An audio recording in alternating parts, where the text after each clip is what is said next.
而家我哋美國中醫鐵打雙科協會咧，已經係成立咗呢個26週年㗎啦。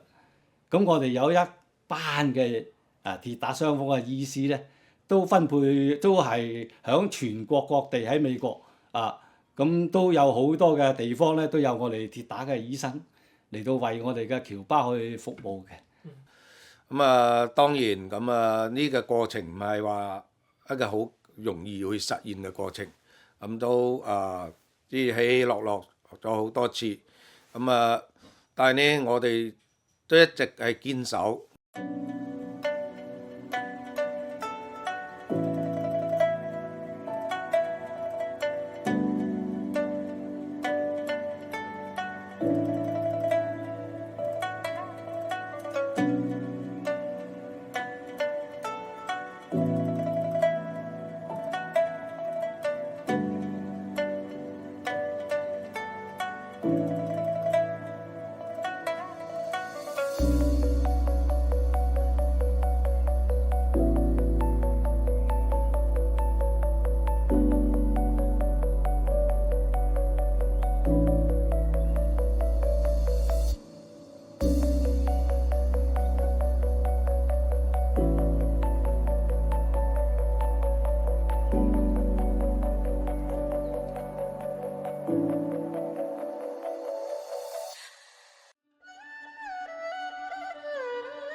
鐵打雙科咧喺我哋嶺南一帶都好受歡迎嘅。清末民初嘅時間咧，佢哋喺廣東好盛行打功夫啊，係好盛行呢個鐵打咁樣。你哋都聽過黃飛鴻啊、葉問啊咁樣。中醫咧亦都有一個特點嘅，骨雙科鐵打咧，所謂醫武同源，我哋要剛柔並直嘅手法咧嘅力度咧一定要到位嘅。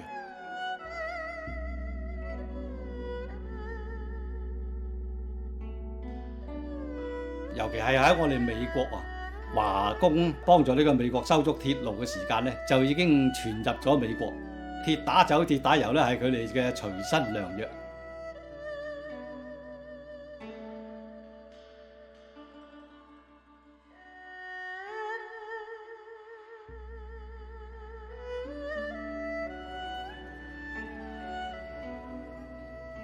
中醫鐵打雙科咧，首先嚟講咧，一個咧就係祖傳啊咁樣，就係父親就教；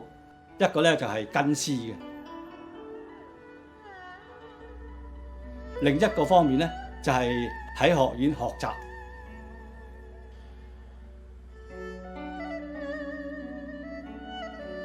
我個父親咧就何竹林啦。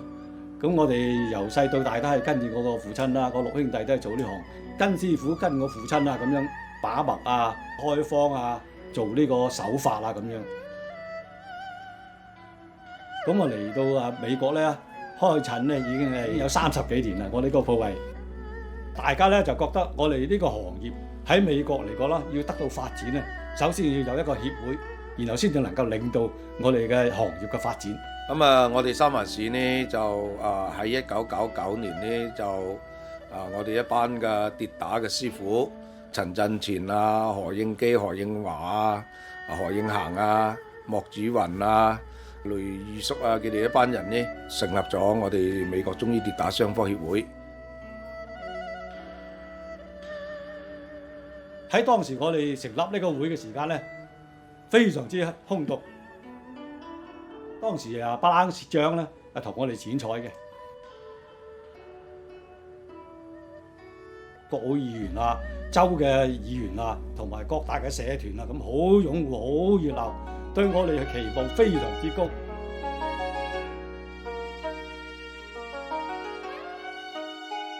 我哋中醫鐵打雙科咧，係通過乜嘢去治療咧？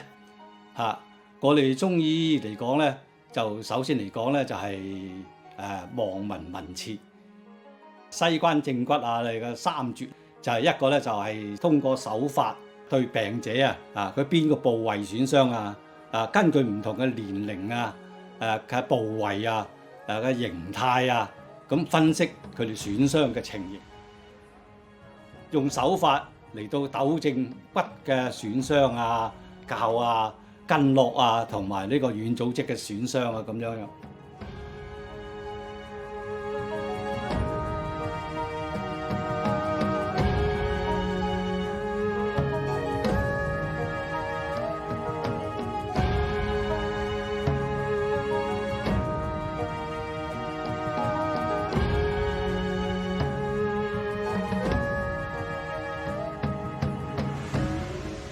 另一個方面咧，夾板固定咧，小夾板咧就係相當之好嘅，係用啲松皮嘅夾板，所以鬆緊啊，能夠糾正佢嘅有少少嘅偏歪啊咁樣樣。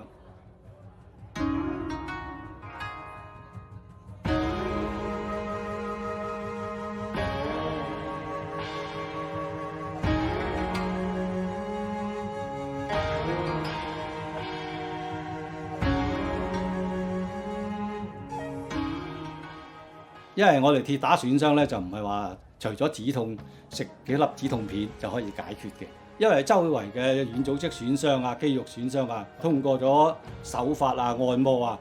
佢哋咧能夠恢復得好快。啲人一整親嘅時間咧，佢第一時間就去揾跌打醫生啦咁樣。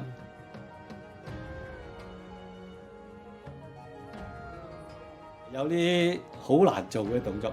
但係我哋跌打傷科咧，一做上臼啊、骨傷啊，通過一手法，馬上咧就可以做到。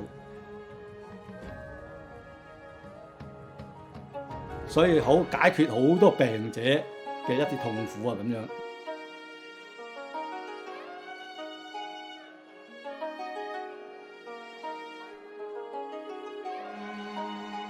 我哋中醫有一個優點咧，就係用我哋百年嘅古方名藥。我哋嘅藥咧能夠促進呢個氣血嘅循環、去瘀、消腫、止痛。咁呢張鐵打酒咧係我哋嗰個鎮館之寶。我哋係用多種嘅藥材，桃仁啊、紅花啊、當歸啊、田七啊、醉寶川斷啊咁樣。咁佢通過咗外敷啊，通過咗手法啊、按摩啊，佢哋咧夠恢復得好快。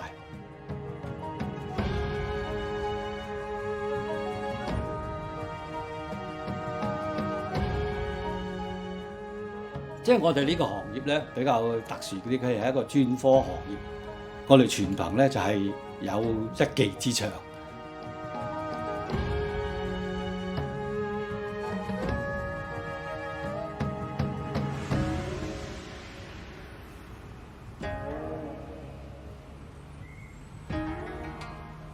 所以我哋美國鐵打傷科協會咧能夠有今日咧，就同我哋大家嘅會員同我哋各個領導有方，咁樣我哋都有好多年青人啊，咁樣佢哋學習。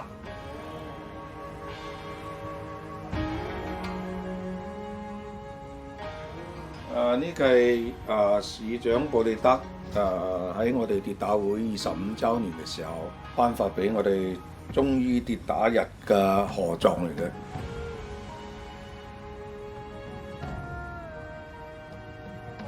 呢個係一個政府嘅層面對我哋中醫跌打傷科嘅一個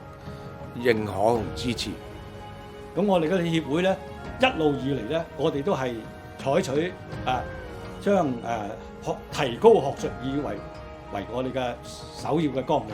希望能夠喺我哋美國能夠發揚光大，能夠薪火相傳。